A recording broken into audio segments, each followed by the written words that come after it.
Je parle de ces captures que nous faisons dans la nature. Vous comprenez?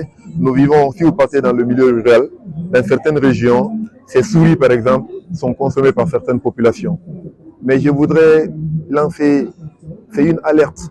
Tous ces animaux ne sont pas forcément consommables. Je sais que depuis longtemps on le fait. Depuis longtemps les gens l'ont consommé de génération en génération. Mais les rongeurs peuvent être porteurs de virus ou bien de certaines pathologies qui peuvent se transmettre à l'homme. C'est dans ce cadre-là qu'on parle des zoonoses.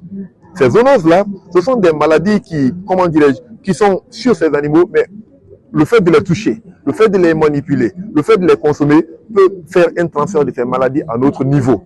Et quand ces zoonoses arrivent, ça peut vraiment inquiéter. C'est pourquoi nous, en tant que scientifiques, lorsque nous les capturons, lorsque nous les manipulons, nous avons la tenue qu'il faut, nous avons les équipements qu'il faut, nous nous protégeons, comme vous pouvez le voir ici sur ce kakimono, certaines images. C'est vraiment des gens protégés. Et lorsque nous avons fini, ces blouses-là sont totalement brûlées et jetées. Parce que leur manipulation peut entraîner des conséquences. Et au village, comme je le disais dans le milieu rural, ces animaux peuvent venir parfois consommer ce que vous devez consommer. Hein? Les repas qui sont mal fermés, ils peuvent venir parfois uriner dedans. Vous comprenez? Ils peuvent consommer un morceau de pain et le reste est là, un enfant prend et consomme.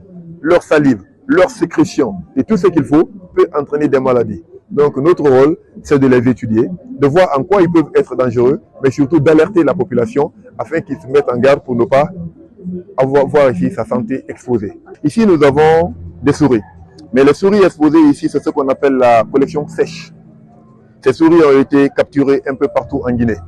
Premièrement, pour en faire d'abord l'inventaire, savoir quelles sont les espèces que nous rencontrons ici dans notre pays. Mais secondo, savoir en quoi ces souris peuvent être un danger pour la santé de la population et qu'est-ce que nous pouvons aussi en faire. Ici, parmi ces souris, comme je vous l'ai dit, il y a une espèce qu'on appelle le Mastomys natalensis. Le Mastomys natalensis, c'est la souris à mamelles multiples. Cette souris, par exemple, est capable de transmettre la fièvre à virus Lassa. Et n'oubliez pas que la fièvre à virus Lassa est une fièvre de la même catégorie que la fièvre à virus Ebola.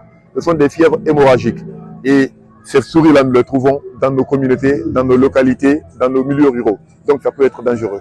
Notre rôle en tant que chercheurs, c'est de les trouver, de les identifier, de savoir en quoi ils peuvent être dangereux et, si nécessaire, en tant que scientifique, trouver les solutions et les proposer afin qu'on puisse venir en aide pour la santé de la population.